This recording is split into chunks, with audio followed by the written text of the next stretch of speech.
人到老了都怕一个人住，但我今天要告诉你们，真要修行，老来独居，那是千金不换的好事。世人都觉得身边有儿女照顾，热热闹闹的才是福气。可修行这件事恰恰相反，人多了你反而修不成。你想想看，那些跟家里人住在一起的老人家，也念佛也用功，可永远都是悄悄的，悄悄在心里念，悄悄在房间里拜。怕什么？怕打扰年轻人睡觉，怕别人笑话，怕被儿媳妇小孙子说一句老糊涂了。你们要晓得，这样修有没有功德？当然有，但是很难得力。为什么不得力？这个道理很简单，因为修行要的是真功夫，要你放得下脸面，卸得下所有的防备，完完全全做回你自己。旁边只要有个人，哪怕是你最亲的老伴、亲生儿女，你不知不觉就端着架子收着性子，根本没法彻底放开。所以一个人住的你看似孤单冷清，实则拥有了最难得的修行环境。门一关，这方天地就是你一个人的，你不用看任何人的脸色，不用顾及任何人的眼光，你想怎么修就怎么修。这其中最占大便宜的就是出生念佛这桩事。别人一辈子想修都修不成的法门，你现在唾手可得，有人就不理解了，说念佛就念佛，心里有佛不就行了吗？为什么非得出生呢？我跟你讲个最实在的道理，我们这颗心啊，你是管不住的。你默念的时候，念着念着，心思是不是就飞了？飞到家务事上，飞到儿女身上，飞到那些陈芝麻烂谷子的恩怨上。等你猛地回过神来，半天时间都过去了。可是人管不住自己的心，但管得住自己的耳朵。你试试看，去敲一口钟，钟声一响，最先听见这个声音的是谁？就是敲钟的那个人嘛。你把这句佛号大声念出来，声音一出来，你的耳朵是不是不得不听？这个是由不得你的，只要有声音，耳朵就一定会去抓它。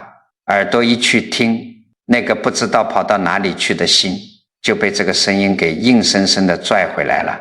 这就是出生念的最大玄机，它等于是在你那个乱跑的心上拴了一道保险绳出生，不是为了喊给天上的佛菩萨听，是为了让你自己听见。拿一个你管得住的东西去牵一匹你管不住的心猿意马，声音从嘴巴里出去绕一圈，从耳朵里再收回来，这一出一进，你的心就定住了。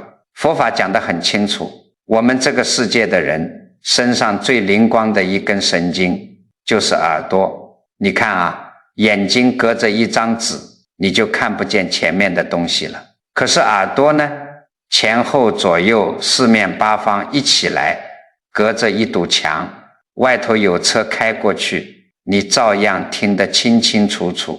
你想想看，几千年来历代的高僧大德留下来的那些大智慧，全是怎么留下来的？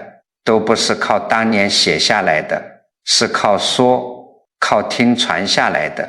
那些最核心的经典，开头都是4个字：如是我闻，是我听来的。耳朵是我们接收东西最快、最深的一条路。老祖宗当年替我们这些人挑法门，25个法门挑来挑去，最后挑中的就是耳朵这一根。在这个世界上，真正管用的那条路，干净就干净在听这个字上。所以你看，很多老人家哪怕一字不识，你给他念一段道理，他听进去了，马上就能受用。那不是他记性有多好，是这条路本来就是给耳朵开的。所以一个人住的你手上握着这么好的一把钥匙，却不知道用，天天在屋里跟着电视机叹气，那太可惜了。你想想看，你这辈子真正把一件事想通的那几回，身边是热闹的还是清静的？听到这里，你大概心里有点激动，想着，好，我现在一个人在家，也没有人笑话我今天晚上就开始，我放开嗓子试一试。你先别急，我跟你讲，你今天晚上多半试不成。为什么呢？因为这条路啊，它是真刀真枪的实修，不是你凭着一股热情就能走到底的。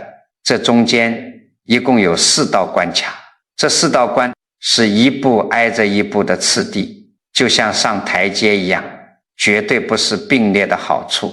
你第1道关如果过不去，第2道关根本就不会在你面前出现，而这头1道关就会把你卡在今天晚上。你现在满怀信心地张开嘴，准备大声念一句，你会突然发现自己竟然念不出来。你以为出声念是最简单的事，张开嘴不就行了吗？可是当你真正在空荡荡的屋子里张开嘴，你会发现发出来的声音是抖的，是暗哑的，才念了2、3句，喉咙就干得发紧，紧接着就想咳嗽。这个时候很多人心里就打鼓了，以为自己是太紧张，或者觉得哎呀，我是不是心不诚，是不是业障太重，菩萨不让我念。我告诉你们，完全不是这么回事。你千万不要往那些神神鬼鬼的地方去想，这个道理很简单，是你的嗓子几十年没有这么用过了。你们自己算算看，你昨天一整天在家里一共说了几句话，早上下楼扔垃圾，跟邻居点了个头没出声，下午去菜市场指着一锤子买卖付了钱，剩下的大半天时间，你的嘴巴是死死闭着的。人身上任何一样器官就跟机器一样，几十年不用，它是会锈住的。嗓子长期不出声，它一样会关上一道门。所以你第1天念不出来，声音难听，跟着你诚不诚心一点关系都没有。那就像是一把锈住的铁锁，你拿着完全正确的钥匙插进去，怎么拧都拧不动。不是钥匙拿错了，是这把锁太久没有转过了。你们要晓得，人身上的这几道门是有进有出的，眼睛看东西，鼻子闻气味，这些是往里收的门。往里收的门一旦坏了，你是立刻就能发觉的。你今天早上拿张报纸一看，哎呦，字糊了，你马上知道眼睛花了，因为收进来的东西少了，你的日子马上就不方便，你当天就会去配老花镜，当天就会想办法。可是嘴巴不一样，嘴巴是往外送的门，送出去的东西少了，你感觉不到任何不方便啊，饭你照样吃，觉你照样睡。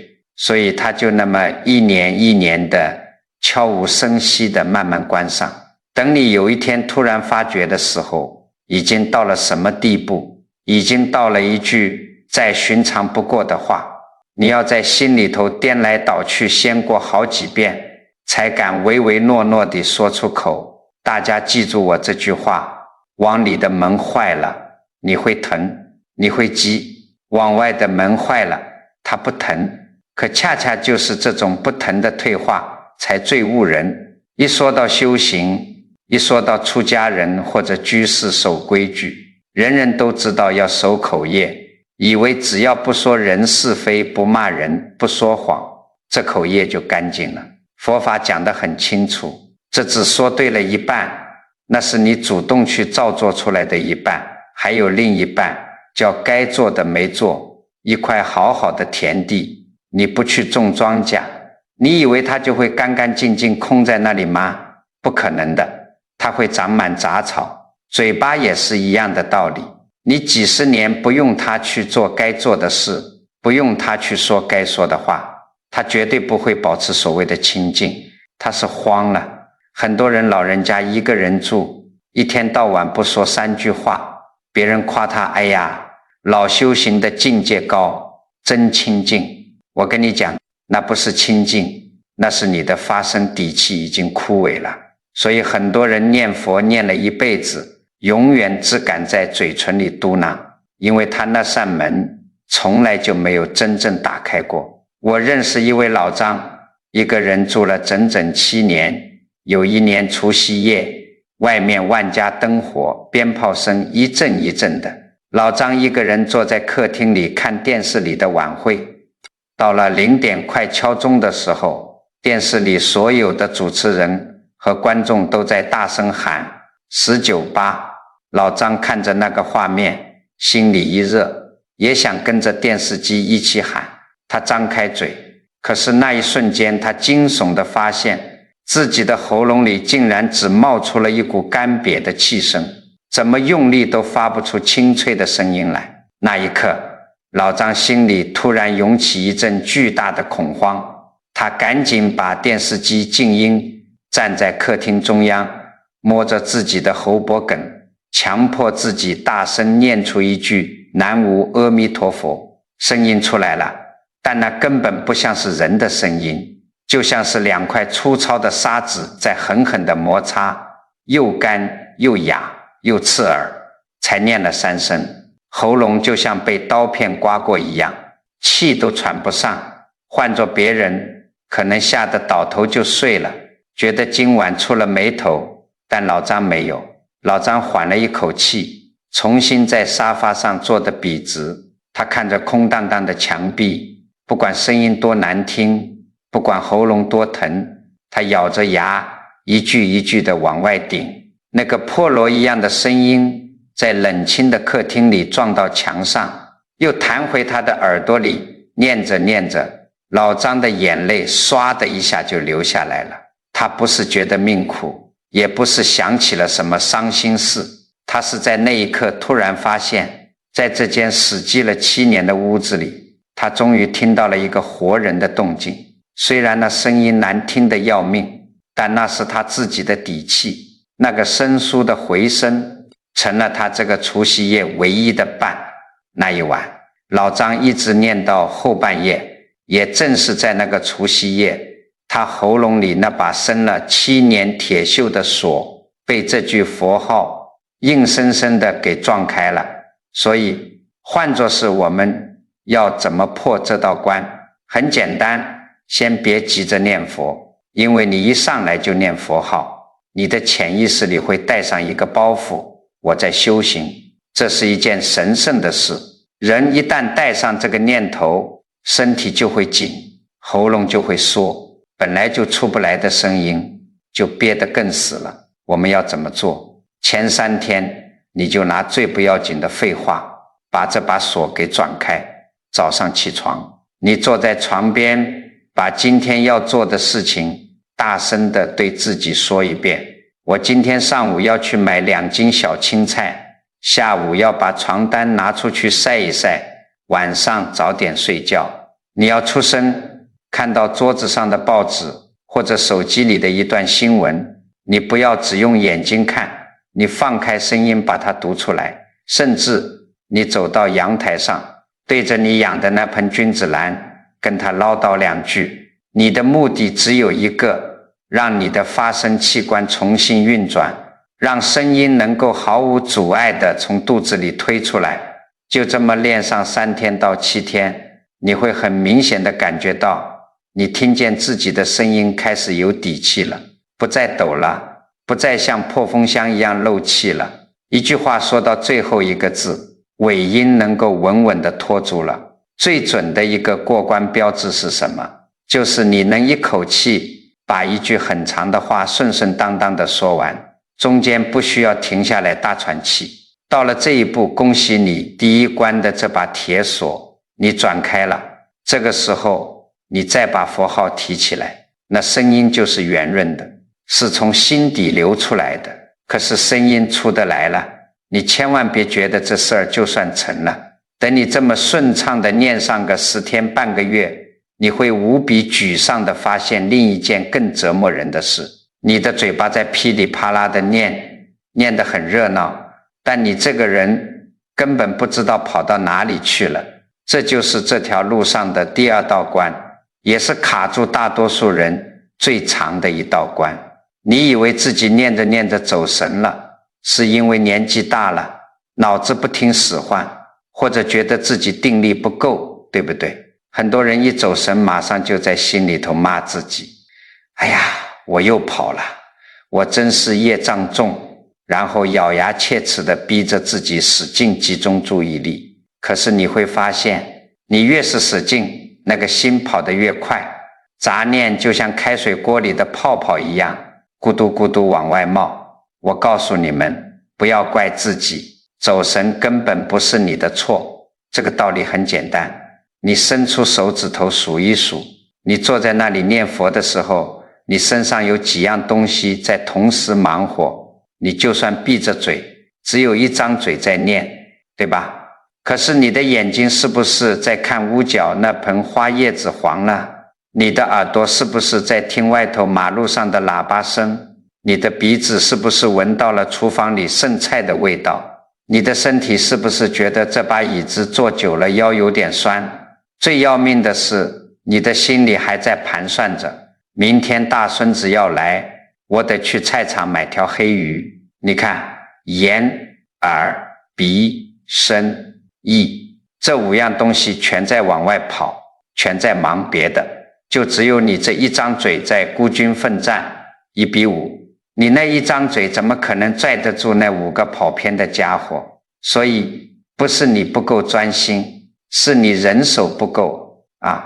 那怎么破这个局？佛法讲得很清楚，你不要用蛮力去压那个心，压不住的，你要学会拉帮手，拉谁？拉你的耳朵。我前面说了，只要声音一出来，耳朵就不得不听，耳朵一听，心就只好跟着耳朵回来。这就像什么？就像你在空旷的山谷里对着大山喊一嗓子，那叫回声。你喊出去，声音撞到山壁上，又清清楚楚地传回你自己的耳朵里，你自己出声念，出去的是你的声音，回来的就是你的心。那一去一回之间，你的嘴巴、耳朵和心这3样东西就牢牢地锁在一起了，拴住了这3样，剩下那几样也就跑不远了。所以出声念的真正秘诀根本不在于你念得多大声，而在于你是不是在听自己。我给你们讲一个北宋时候的事，那时候有个朝廷的大官叫姜公望，这人因为得罪了权贵，被一路贬官，流放到了安南。那个地方在当时是未经开发的荒凉之地，到处是瘴气、毒虫。到了晚上，外头野兽嗷嗷的叫。姜公望是个读书人，哪受过这种苦？他一个人住在破茅草屋里，又热又湿，心里头那个憋屈、恐惧，简直要把他逼疯了。他知道自己必须要静下来，于是他就盘起腿，想要靠大声念佛来压住心里的烦躁。他扯着嗓门在茅屋里喊，可是外头的野兽叫得比他还响。他越是大声，越觉得心烦意乱，嗓子也喊破了，汗出得像水洗一样，脑子里全是对仇人的恨意。有一天夜里，他实在是没有力气喊了，虚弱地靠在墙根下，他闭上了嘴唇，实在念不动了，可心里又放不下。就在这个时候，他仅仅只是微微动了动舌根，让那句佛号在自己的牙齿和嘴唇之间发出了一种半明半暗、极其微细的震动声。这声音极小，连门外都传不出。可是姜公望突然把所有的注意力死死地盯住了这个微小的震动声，他的耳朵就像长了钩子一样，勾住了自己牙缝里挤出的那一点点音韵。奇迹发生了，就在他全神贯注听自己这微细声音的那一刻，屋外的野兽叫声听不见了，潮湿闷热的感觉消失了，心里翻江倒海的怨恨瞬间像被一阵清风吹散得干干净净。他在那个破茅屋里感受到了一辈子从来没有过的大清凉、大安定。后来姜公望留下了一句非常著名的话，他说这叫从闻声而入流，反闻闻自性。什么意思？就是不用管外面的世界有多乱，你只要倾听自己发出的那个声音，顺着这个声音往里走，你就能听到自己最亲近的本性。他根本没有去数自己一天念了多少遍，他就是靠着听清自己在那种常人难以忍受的绝境里彻底安顿了身心。你们要晓得姜公望后来无意中用出来的这个方法，近代的高僧印光大师把它讲得最透彻。印光大师说，这出生念分3种声量，各有各的用处。第一种叫高声念，什么时候用？你早上刚起床，人还昏昏沉沉的，或者你觉得心里头憋了一团浊气，这时候你要放开嗓子大声念，用声音把心里的阴霾劈开，这叫提神。第二种就是姜公望用的，叫金刚念，嘴唇微动，声音只在唇齿之间打转，旁边的人如果不凑到你脸前，根本听不清你在念什么。这种念法最省气力。你走在路上，在厨房洗菜，在阳台浇花，随时随地都能带着，能拖得最久。第3种叫默念，那是你晚上躺在床上了，或者在洗手间这些不太干净的场合，你就只能在心里头默默地过。你们想想看，一个人住的便宜是不是又体现出来了？这3种念法，你一个人在家想怎么切换就怎么切换。早上起来高声吼2嗓子，白天金刚念，晚上躺下默念。如果是家里有老伴，有儿孙挤在一起的人，他一辈子就只敢用最后那一种默念，他连金刚念都不敢，怕老伴嫌他嘴里嘀嘀咕咕的招人烦。那么你怎么知道自己过了这第2道关呢？这道关有人走1个月，有人走半年，所以他没有时间表。你千万不要拿我今天有没有走神来当标准。我告诉你，人只要活着，只要这口气还在，就一定会走神。你就算修到80岁，修成个老修行，心念还是会跑的。标准是什么？是跑了以后，你多久能发现？刚开始的时候，你可能念了10几分钟，脑子里把明天做的一大桌子菜都炒完了，你才猛然惊觉，哎呀，我在念佛呢。没关系，拉回来继续。练了一阵子，你跑出去3、5句话，马上就能察觉到。再练到后来，那个杂念刚在心里头冒了个泡，还没成型，你就知道了。啪，用自己的声音把它盖住。这个发现的越来越早，就是你的功夫在长进。我还教你一个最简单但也最管用的检验办法，你就盯住一句佛号的最后1个字，你仔细去体会一下。绝大多数人念的时候，前面几个字清清楚楚，一滑到最后1个字，因为急着接下一句，或者心已经跑到别的地方去了，那个字就含糊过去了。那个含糊过去的缺口，就是你的心溜走的地方。所以你从今天起，不必去掐着念珠算我今天念了3000遍还是5000遍，那没用。你就竖起耳朵，死死盯住你念的最后1个字。哪一天你发现自己连续念下来每一句的尾音，你的耳朵都听得清清楚楚，明明白白，心再也没有从那个字缝里漏出去，那么恭喜你，这最漫长最熬人的第2关你过了，听得清自己了，心慢慢收拢了，你的日子就会过得比以前顺畅，脾气也会平和很多。可是我要提前给你打个预防针，当你再往下走一段日子，你的身体上会突然冒出几样非常古怪的变化，到那个时候你多半会慌了神，会吓得整宿睡不着，以为自己惹上了什么不干净的东西，或者得了什么不治之症。我今天必须先要把这第3道关里的秘密讲破给你们听，省得那一天突然找上门来的时候，你一个人在家里，连个商量的人都没有，这头一样怪事就是你会突然想哭，你一个人坐在屋里念着念着，好端端的眼泪唰的一下就下来了，止都止不住，你心里还纳闷，我也没想起什么伤心事啊，我哭什么呢？你会觉得莫名其妙。你们要晓得，这个眼泪它根本不是因为悲伤，那是为什么？是因为你松了。你想想看，你活了大半辈子，60、70岁了，你这几十年是怎么过来的？你是绷着过来的。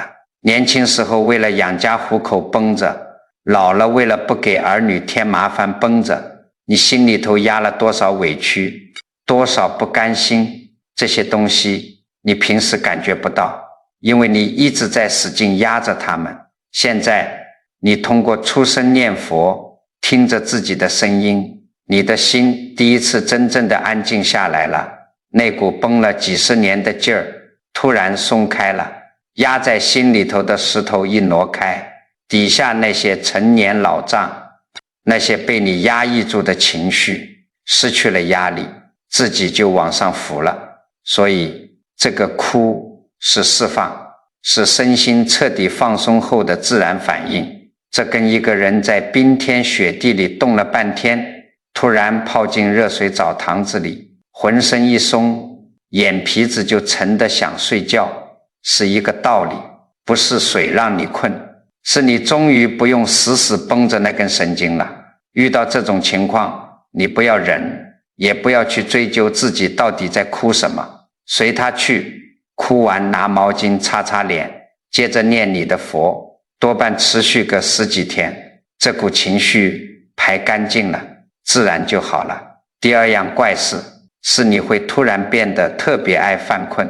有些老人家跑来问我，我以前刚开始念佛的时候，心里头火急火燎的，坐不住，越念越清醒，怎么最近这半个月，我一坐下来念佛，眼皮就像灌了铅一样，念着念着脑袋就往下点，我是不是太懈怠了？是不是退步了？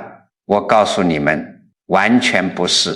佛法讲得很清楚，修行路上挡人的就2样东西，一个叫吊举，就是你的心像猴子一样上蹿下跳，静不下来；另一个叫昏沉，就是心往下坠，昏昏欲睡。这2样东西就像是一根扁担的2头，你以前念佛坐不住，那是在吊举这一头，现在你念着念着犯困，说明什么？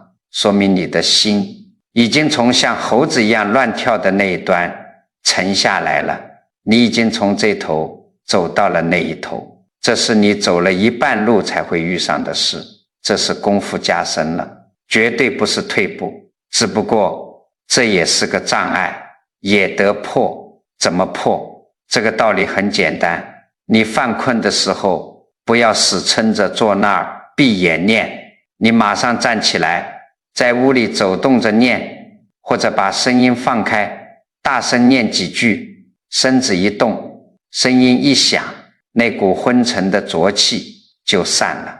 第3样怪事，你会觉得屋子里突然变得安静的让人害怕，甚至开始怕吵。有些老人家跟我抱怨说，念佛念了一段时间，电视机开着，哪怕声音很小，听了半个小时就烦躁的想关掉。楼上冲马桶的水声，冰箱压缩机嗡嗡的声音，甚至自己夜里睡觉的心跳声都听得一清二楚，刺耳得很。他以为自己年纪大了，变得孤僻了，受不了外界的声音了。其实你错了，外面的车还是那些车，冰箱还是那个冰箱，什么都没有变，变的是什么？是你的耳朵。我们前面讲了，你天天出声念，天天听自己，你的耳朵被你磨砺了。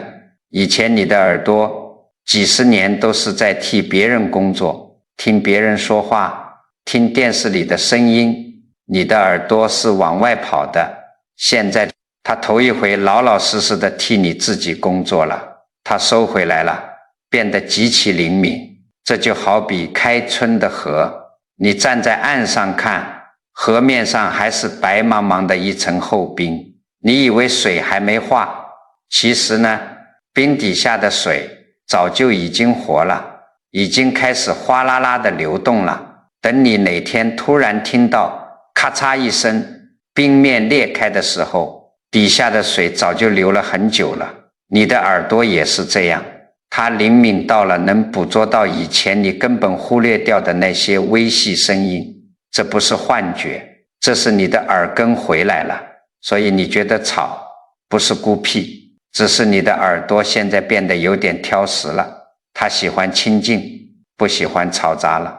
最后这第4样怪事最接地气，那就是你的口味会突然变淡。关于这一条，我给你们讲个事。我认识一个老钱，70多岁了，老伴走得早，一个人住。老钱这个人啊，以前口味极重，无肉不欢，而且顿顿饭都要放大量的辣椒油，重盐重酱油。为什么？其实你想想看，一个人孤零零地坐在饭桌前，屋里静得连根针掉地上都听得见。吃饭的时候，心里头那个空虚啊，是最难熬的。心里一空，人就会本能的去抓一样有强烈刺激的东西来填补味道，就是最方便最快的东西。所以很多人一个人住久了，口味一年比一年重，他是拿那个辣味咸味去盖住心里的那个没意思。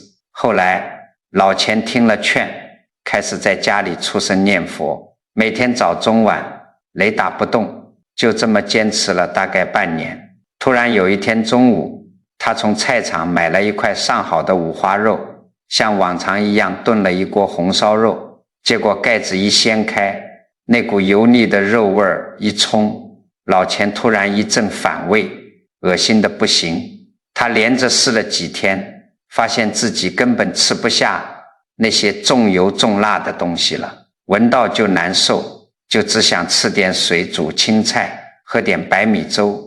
这下老钱吓坏了，他平时就爱瞎琢磨，心想坏了，我这绝对是得了严重的胃病了，搞不好胃里长了什么坏东西，不然怎么连最爱吃的红烧肉都吃不下了。老钱吓得半夜都没睡着，第二天一大早火急火燎地跑到医院，忍着难受做了一整套的检查。结果医生看着报告单一脸纳闷，跟他说，大爷，您这胃比好多年轻人的都健康，好得很呐。老钱懵了，拿着单子去庙里找一位认识的老和尚诉苦，说自己身体没病，可就是吃不下肉了。老和尚哈哈大笑，一语点破了他，你不是生病了，你是不需要了。你们要晓得，你以前吃那么重口味，是因为你心里空，现在你念佛念了半年，你的耳朵把心给收回来了，你的心里头充实了，安定了，那个原本要靠浓油赤酱去填补的大窟窿已经没有了，口味变淡，那是结果，不是原因，是你这个人从内到外变清爽了。老钱听完猛拍了一下大腿，这才恍然大悟，以上这4样，想哭、犯困、怕吵、口味变淡，都是你功夫上路以后身体气机跟着转变的正常现象，遇到了不要慌，继续往下走。但是我今天必须给你们画一条红线，修行归修行，身体归身体，这2样东西你千万不能混为一谈。有些老人家有点什么不舒服就硬扛，说这是菩萨在考验我，这是在消业障，坚决不去医院。我告诉你，这是愚痴，这是迷信。下面这几样症状，不管你觉得自己念得有多好，只要出现了，你必须马上去找医生看，绝不能耽误。第一，如果你站起来念佛的时候，或者念着念着突然觉得头晕目眩，胸口像压了块大石头一样闷得喘不过气，或者心脏砰砰砰跳得毫无规律，这绝对不是什么气机发动，马上去医院。第二，我前面说想哭是正常的，但如果你那个眼泪停不住，连着哭了好几个礼拜，而且每天晚上整宿的睡不着觉，吃不下饭，人眼看着就干瘪下去了。这绝对不是放松，这可能是你的神经系统或者情绪出了大问题，要去看医生。第三，耳朵变得灵敏是好事，但如果你的耳朵里成天到晚是持续不断的嗡嗡声，或者像知了叫一样的尖响，吵得你心神不宁，那叫神经性耳鸣，赶紧去看五官科。第四，就是刚才老钱那个例子，口味变淡，但你能吃得下青菜豆腐，精神也很好，那是正常的。可如果你不光是口味淡，你是连青菜都吃不下去了，什么都不想吃，这绝不能掉以轻心，必须立刻去做全面的身体检查。我把这几条红线摆在这里，不是为了吓唬你们，真正负责任的讲法，从来就不能只讲好听的，不讲危险的，该看医生的，一定要看佛法，不跟医生抢事做。你去医院查过了，医生说没事，你回到家再出声念佛，你的心反而更稳当，再也不会胡思乱想了，对不对？当你把这身体上的几样怪事都安然度过之后，你会觉得，哎呀，我这下子是真的上路了，我修得真不错。可就在这个时候，我告诉你，会有一个极度折磨人的念头从你心底里冒出来，这个念头比前面这几道关加起来都要难对付10倍，它就像一条毒蛇一样咬着你的心，它会在半夜里折磨你，让你翻来覆去的想一句话，我天天在屋里这么念，身上的变化也只有我自己知道，可是到底有谁能来证明我修的对不对呢？你想跟儿女说，哎呀，我现在念佛念的身上好轻快，话到嘴边你咽回去了，为什么？你怕儿女听不懂，怕他们担心你是不是脑子出问题了，神神叨叨的。你想跟楼下一起锻炼的老邻居说，你又咽回去了，你怕人家觉得你是在显摆，或者把你当成个怪人，最后你把这些话全都硬生生地咽回了肚子里。可是话虽然咽回去了，那个念头却没有散，它在你的心里头发酵，变成了一个极其折磨人的疑问。你在半夜里醒过来，看着黑漆漆的天花板，心里头会直犯嘀咕，我天天在屋里这么念，身上的变化也只有我自己知道，可是到底有谁能来证明我修的对不对呢？万一我走偏了怎么办？你们要晓得，这第4道关是实修路上最难的一道关，也是绝大多数人过不去的一道坎，而且这道关是你们这些一个人住的老人家独有的一份煎熬。你想想看，那些家里有老伴跟儿女住在一起的人，他们虽然不能大声念，但他们一路上都有人给他们反馈。老伴可能会随口说一句，老头子，你最近脾气比以前好多了啊，没见你摔杯子了。儿女可能会问，妈，你最近怎么不天天盯着电视看了？这些话虽然听着碎碎念，但对修行人来说，那是路标啊，那是外面的人在告诉他，你在变化。可是你呢？你一个人住，你做得再好，屋里没人知道，你哪怕走偏了，也没人拦着你，你就像是一个人走在一条没有路灯也没有路标的荒野小路上，独自赶路，走得越远，四周越安静，你心里头就越没有底，越不确定。这就是为什么很多人偏偏在快要真正见效的时候突然放弃了。他不是撑不住修行的苦，他是撑不住那个巨大的不知道，他受不了那种没有人来给他盖个章印证一下的恐慌。所以今天我必须把这道关给你讲破，你心里一旦冒出谁来证明我修的对不对这个念头，你不要害怕，你马上要知道，这不是你走错了，恰恰相反，是你真的走到这个高深的地方了。我们要怎么破这个魔障？我告诉你们，你要找一个人来证明你修对了。这个求证明的心思本身就是一个大陷阱。你仔细挖一挖自己的心，你想要的真的是某一个具体的人吗？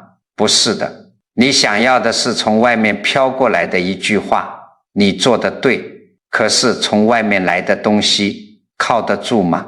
今天人家夸你一句修得好，你心里乐开了花，明天人家说你两句脸色难看，你马上就心慌意乱，觉得自己白修了。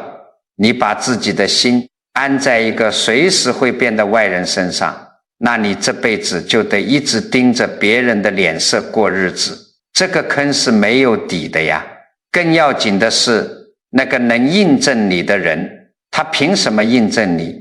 他又没在你心里头做过。你半夜念佛时，心里那一瞬间掠过的大清凉，他看不见。你对着空屋子放下了一段几十年的恩怨，他也根本不知道这件事从头到尾外人就进不来。这时候有人可能要钻牛角尖了，问我，你教我们出声念佛，这发出声音不也是在弄外相，也是往外求吗？错了，这个道理很简单，同样是一个声音，方向是完全反的。你出声念佛是为了把放飞的心给拉回来，拉回你自己的耳朵里，拉回你自己的心里，而你到处求人印证，是为了把心送出去，送到别人的嘴巴里，求别人给你一个肯定，一个是往里收，一个是往外要，差之毫厘，谬以千里。所以这第四关真正要你放下的，不是放弃修行，而是放下那个想让人知道我在修行的虚荣心。这颗往外求的心停不下来，是因为他不知道自己该停在哪里。易经里有一卦叫艮卦，卦象就是两座大山稳稳地叠在一起，这个艮字就是止的意思。很多人以为止就是强行把心按住，不准它动，那是憋气，那会憋出病来的。老祖宗讲的止叫止其所，就是你要停在那个本来就该你停的位置上。一样东西如果停错了地方，那叫堵塞，如果停对了地方，它自己就安安稳稳的不动了。那你修行这件事该停在哪里？我告诉你，就停在你自己的身上。你念得好不好，这世上只有一个人有资格知道，那就是你自己。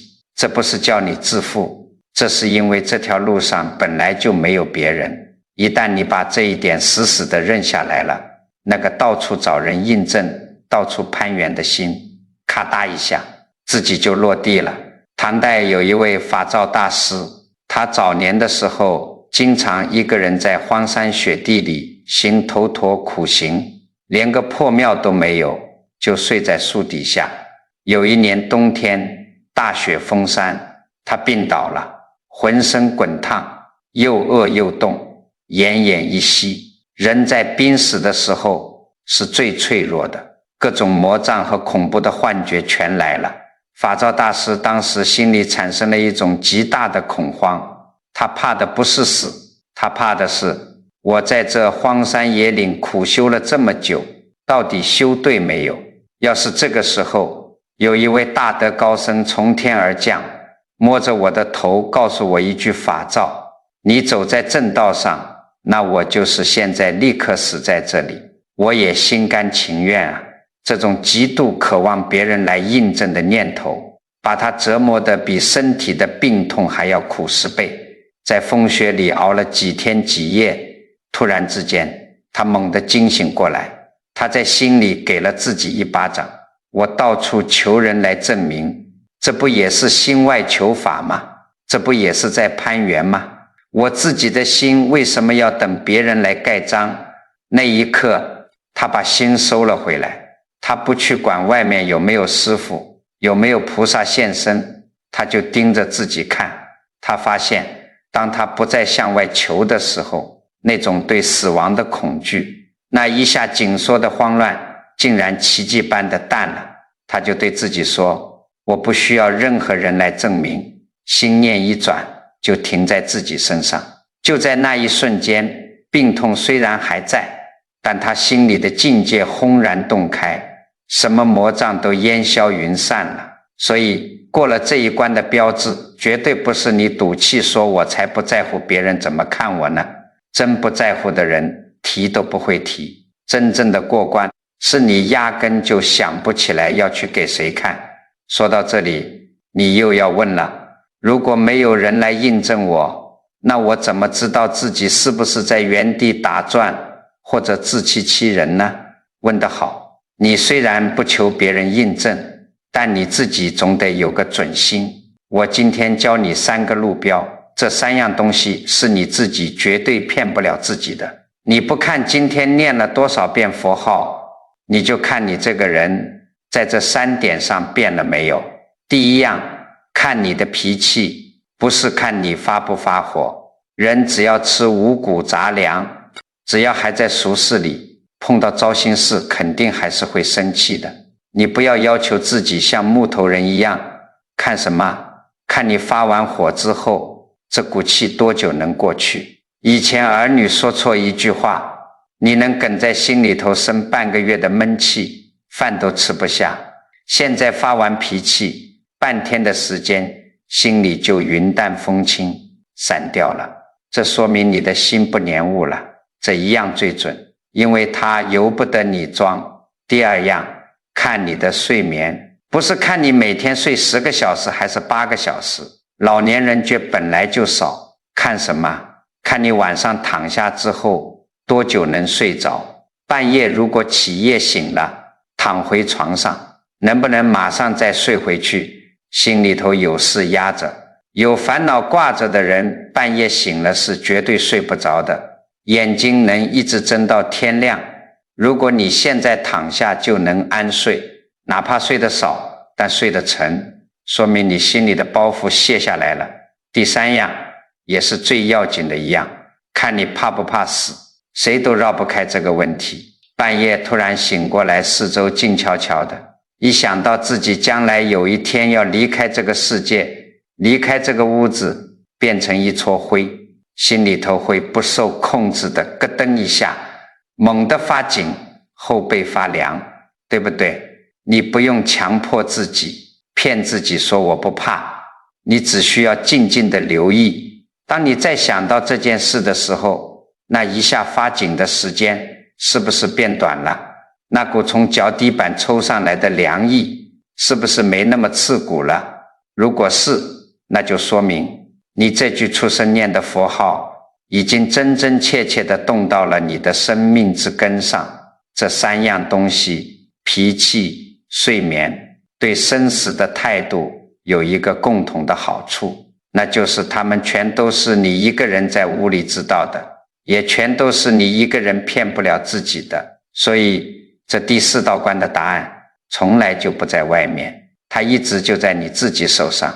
一个人走夜路，没有人告诉你还有多远，那你自己就要在心里记着，今天我跨过了哪一条沟，昨天我穿过了哪一片树林。你把这3样东西今天的状态找张纸记下来，过3个月你再拿出来对照一次，只要他们在往好的方向走，你就是修对了，你管别人怎么看呢？好了，这4道关我都给你们掰开揉碎的讲完了。你听到这里，这会儿最想知道的多半就是一件事，我现在到底卡在哪一关了？别急，接下来我给你们准备了一张最实在的自查单子，你自己马上就能对号入座，清清楚楚。我告诉你们，这张单子不是用来给你打分的，更不是用来跟别人比高低的。一个人走路最怕的是什么？不怕走得慢，最怕的是觉得自己没有动，觉得自己在原地打转。你今天对着这张单子问一问自己，哪怕你发现自己才刚刚迈过第1关，你也清清楚楚地知道自己究竟站在哪条道上的哪个位置，心里有数了，这路才走得下去。你们现在就在心里顺着我说的顺序，挨个问自己。第一个你答不是的地方，就是你现在正好卡住的关口。第一问你就问自己，我现在能不能一口气出声念完一句佛号，或者把一句话说完，中间不用停下来大喘气。如果不行，声音还是干瘪发抖的，那你就在第一关，这把生锈的铁锁还没开，别急着求什么境界，老老实实回去做头3天的功课，出声去跟窗台上的花草说说话，把嗓子活动开。如果第一关过了，你问自己第二问，我念的时候能不能听清自己念的最后一个字，脑子走神了，我是跑出去10几分钟才猛然发现，还是跑出去几句就立刻察觉到了。如果你连尾音都含糊不清，一走神半天拉不回来，那你就在第二关，这一关最长，是水磨功夫。你别急，如果你最后一个字也听得清清楚楚了，那你问自己第3问，这段日子我有没有突然想哭，有没有念着念着不停地犯困，是不是觉得屋子里变安静了，电视开着就想关掉，一个人吃饭是不是觉得重油重盐咽不下去了，如果有，那就是你到第3关了。我前面说了，那是契机走出来的反应，千万别当成退步。如果你连这些身体和契机上的变化都适应了，最后你问自己一句话，我心里有没有冒出过到底没人知道我修到哪儿了，谁能来给我印证这个念头？如果有，恭喜你，你已经走到第4关了，这是最难的一关，也是最靠后的一关。只要你学会了把自己当路标，这关也就破了。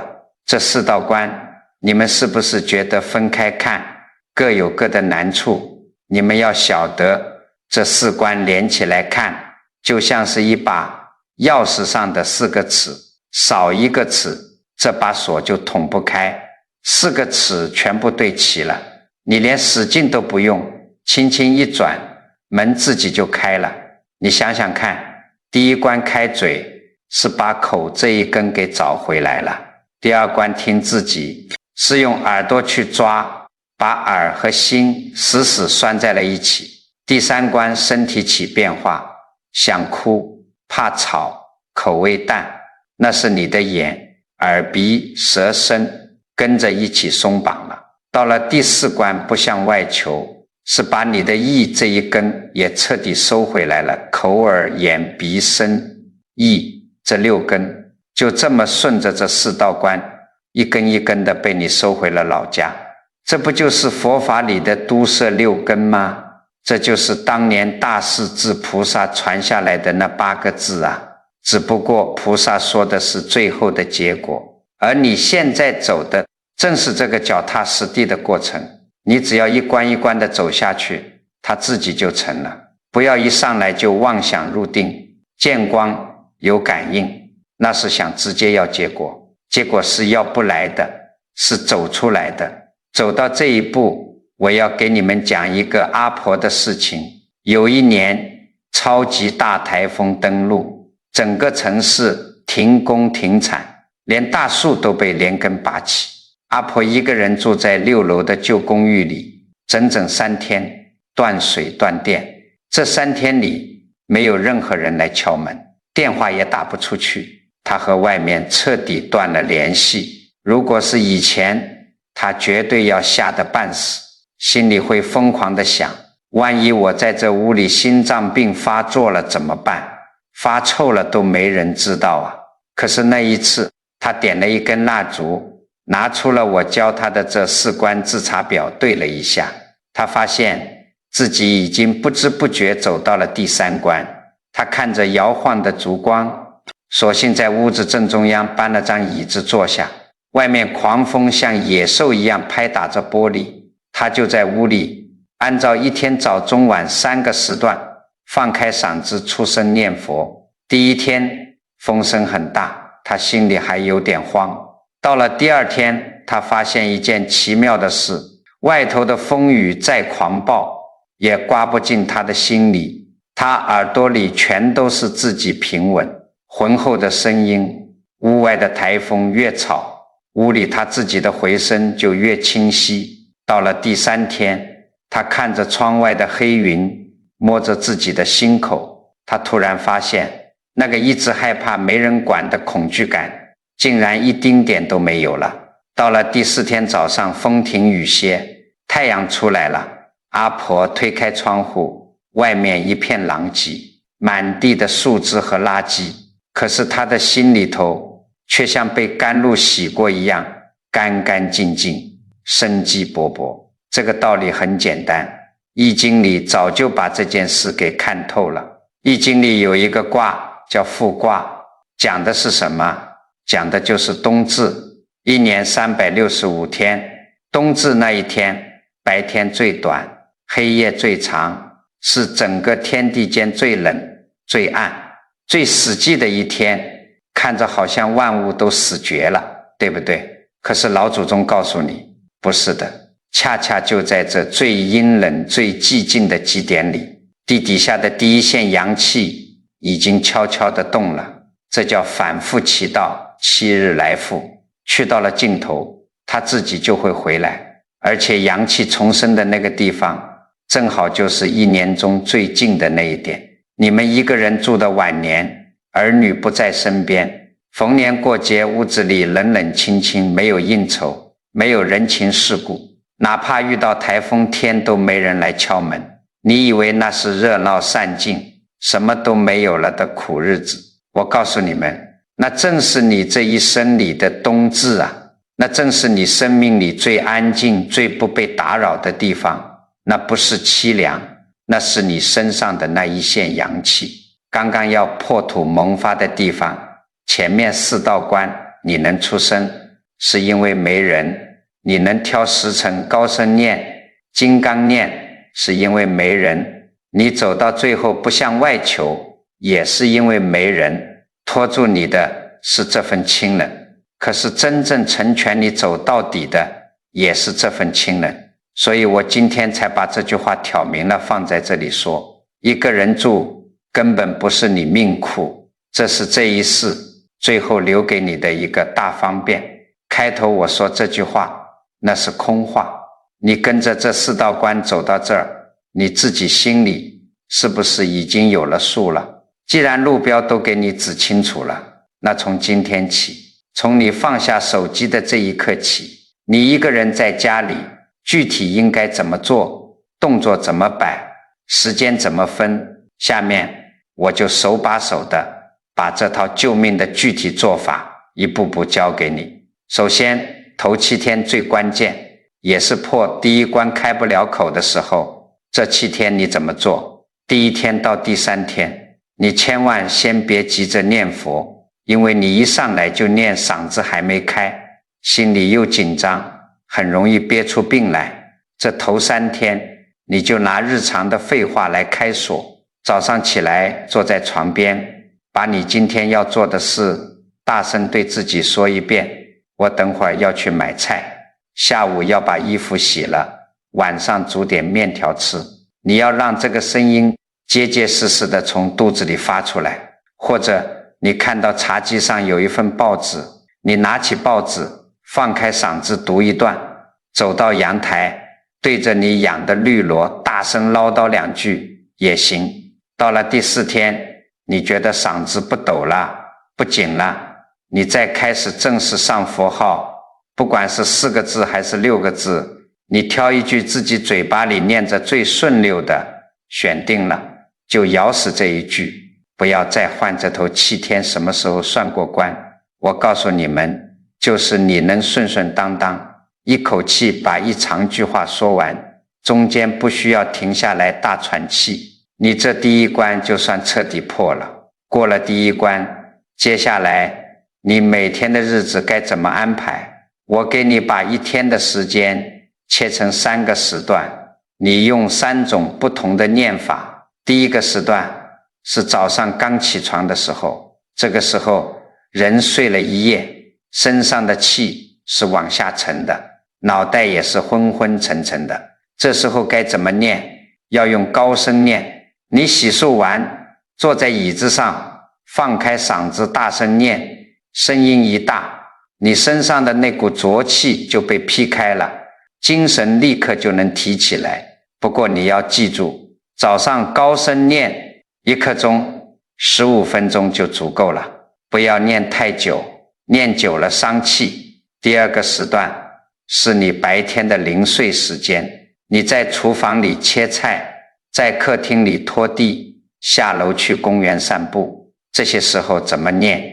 用金刚念，也就是嘴唇微微动，声音只在你的牙齿和嘴唇之间打转，旁人根本听不见，但你自己耳朵里听得清清楚楚。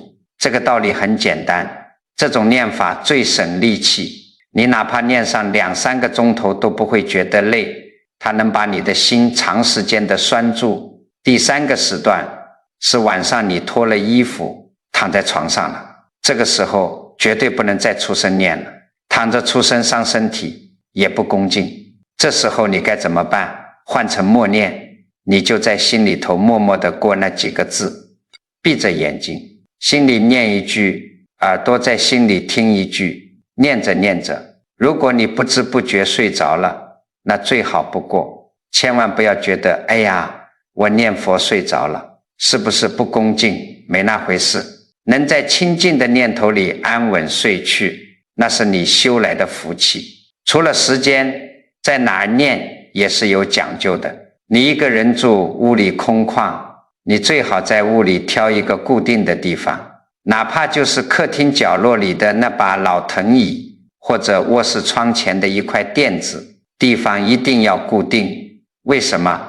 因为你天天坐在那个固定的地方收心，日子久了，那个地方就会形成一个安定的气场。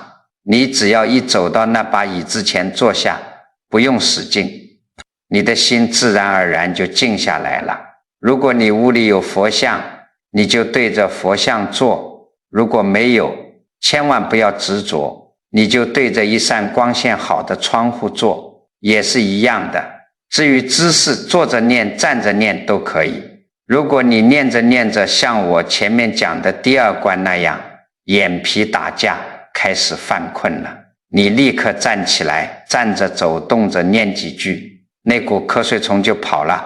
规矩教完了，我还要特别指出你们最容易犯的4个大错。这4个错如果你不避开，你费再大劲也是白搭。第1个错叫一上来就贪多，很多人一听我说这个好，今天下午搬个板凳坐下，一口气念了1个多钟头，念得口干舌燥，头昏眼花，第2天看到那把椅子就害怕，再也不念了。我告诉你们，这叫暴饮暴食。头1个月每一次只要1刻钟就够了，这件事靠的是你天天做，叫细水长流，不是靠你一次拼了老命做多久。第2个错叫一边念一边数数，手里非得拿串珠子，心里头暗暗记着，今天已经念了500遍了，还差500遍任务就完成了。你以为这是精进吗？佛法讲得很清楚，你数着数着，你的心思全跑到那个数字上去了，你是在算账，不是在收心。记住我前面交代的过关秘诀，丢掉数字，死死盯住你念的最后1个字，听清最后1个字，比你糊里糊涂念10000遍都管用。第3个错是换来换去，很多老人家今天听人说念这尊菩萨好，明天听人说念那句神咒灵，嘴巴里的东西一天换一个样。我跟你讲，挖井要是今天挖2尺，明天换个地方挖2尺，你这辈子都挖不出水来，就定一句，定下来，1年之内绝对不换。第4个错，嗓子干了就彻底停下。有的人念了10分钟，觉得喉咙发干发紧，他心里一想，哎呀不行了，菩萨不让我念了，赶紧喝口水就不念了。你们要晓得嗓子干了，那是提醒你该从高声念切换到金刚念了。声音放小，嘴唇微动，口水自然就会生出来吞下去，这就叫欲液穷将。换个念法继续，绝对不是让你停。最后我还要单独叮嘱你们一个人住的老人家几句救命的实话，这些话跟修行无关，跟你们的身家性命和日常生活息息相关。第一，你放开嗓子念，千万要在自己屋里把门窗稍微关一关，绝对不能跑到楼道里、天井里，或者敞着大门扯着嗓子喊，声音传得远了，难免会吵到邻居。本来是件清静的好事，要是跟邻居吵一架，你心里得堵上好几天。你可以提前在楼下碰到邻居时，笑眯眯地打个招呼，我老太婆一个人在家，有时候早上会出声念会儿经，要是吵到你，你一定跟我说啊，就这一句话的事，把人情世故做到了，能省掉你往后所有的麻烦。第二，这是最要紧的一条，你们这个年纪，要是半夜里醒了，或者夜里突然想起什么事要做起来念，千万慢一点，睁开眼睛，先在床沿上安安稳稳地坐上半分钟，让气血顺了，再慢慢站起来。你们要晓得，老年人一个人住，最怕的就是夜里起猛了那一下，眼前一黑摔在地上，连个扶你的人都没有，千万要稳当。第三，如果今天身上实在不舒服，或者浑身没劲，你不要硬撑着非要爬起来出声念，觉得不念就是犯了戒。这个时候你就老老实实在床上躺着，在心里默念就行了。咱们修的是长年累月的功夫，不差这生病的一天。保护好你这个肉身，你才有本钱在这条路上继续走下去。做到了这些，你一个人住的这间屋子就不再是一个冷冰冰的空壳子，而是一个真正护佑你的道场了。好了，今天讲了这么多，我知道你们年纪大了，记性不如从前，没关系，我再给你们啰嗦最后一遍，这几句最要紧的话，你们一定要在心里扎下根来。第一，一个人住，千万别再到处跟人叹气说自己命苦了。你们要晓得，你手头上握着一样别人做梦都求不到的好东西，那就是你能放开嗓子出声，有老伴的，跟儿女住的，这辈子都只敢在肚子里默念。第二，为什么非得出声才管用？这个道理很简单，因为人根本管不住自己的心，可是人绝对管得住自己的耳朵。声音只要一出来，耳朵就不得不去听，耳朵一去听，那个乱跑的心乖乖的就跟着回来了。第三，这4道关你得一关一关的过。第一关开不了口，那是因为你的嗓门几十年没用，锈住了，绝不是你心不诚。头3天别急着念佛，先放开嗓子念报纸，说废话，把这把锁给捅开。第二关听不见自己，别去数念了多少遍，你就死死盯住你念的最后一个字，走神是断不了的。但你发现的越来越早，这就是你的功夫。第三关，身上开始起变化，想哭是因为你松下来了，犯困是因为心沉下来了，屋里变安静是因为你的耳朵灵敏了，口味变淡是因为你心里不再空虚了。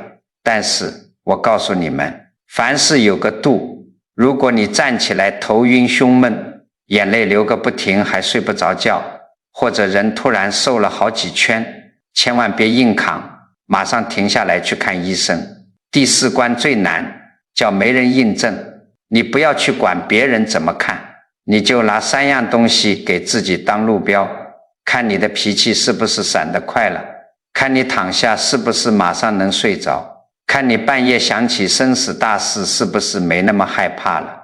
佛法讲得很清楚，当你把这4道关走通透了，你就会彻底明白，一个人住不仅不是老天爷在惩罚你，反而是这一世最后给你留下的一个天大的方便。讲到这里，我心里其实觉得很可惜。为什么？因为这个世界上有太多一个人住的老人家，他们一辈子只敢在屋子里黑灯瞎火的默念，不是他们不够诚心，是他们根本不知道自己占着一个别人拿不到的大便宜。他们被世俗的偏见压着，总觉得自己老无所依，越活越没底气。这个话得有人去替他们说破。所以最好的风水其实就是人心，最大的改命就是改你的念头，改你的行为。如果你觉得今天这些道理对你有用，我恳请你把这个视频转发给你身边那些同样一个人过日子的老朋友、老伙计。你不要觉得这只是在凑热闹，你这轻轻一点的分享，很可能就让一个孤独的老人在今天晚上敢于张开嘴，发出他这几年来的第一声底气。你的一句提醒，可能就让他少走10几年的弯路，让他从自怨自艾的苦水里解脱出来。这就是赠人玫瑰，手有余香。你这是在救人慧命，你就是在为你自己、为你的家人积攒无量的福报，功德无量啊！如果你觉得今天讲的这些大白话真真切切地帮到了你，请你动动手指，给这个视频点个赞，关注我。同时，我希望大家都在评论区里留下一句话，你可以在下面写愿我开得了口，也听得见自己，或者写愿天下独居的人屋里有声。